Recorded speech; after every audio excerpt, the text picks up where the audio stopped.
जळगाव जिल्ह्यातील चाळीसगाव येथे शेतातील टाकाऊ अवशेषापासून विमानासाठी वापरले जाणारे हरित इंधन तयार करण्यात येणारा सस्टेनेबल एव्हिएशन फ्युएल SA प्रकल्प उभारण्यात येणार आहे।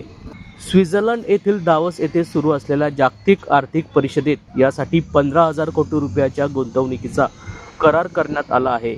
या प्रकल्पासाठी महाराष्ट्र शासनाकडून अमेरिका स्थित ॲक्युचिकल HQ आणि सांगला रिन्युएबल प्रायव्हेट लिमिटेड यांच्याशी करार झाला असून हा प्रकल्प सुमारे 2,000 एकरवर उभारण्यात येणार आहे।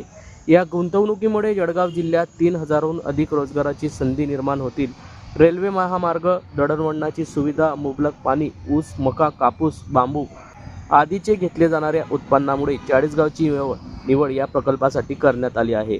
दरम्यान स्वित्झर्लंडमधील दावोस येथे जागतिक आर्थिक परिषद सुरू असून यावेळी मुख्यमंत्री देवेंद्र फडणवीस यांच्यासोबत चाळीसगावचे आमदार मंगेश चव्हाणही तेथे गेले असून या संदर्भातली माहिती 24 जानेवारी रोजी दुपारी 12 वाजता माध्यमांना प्राप्त झाली आहे।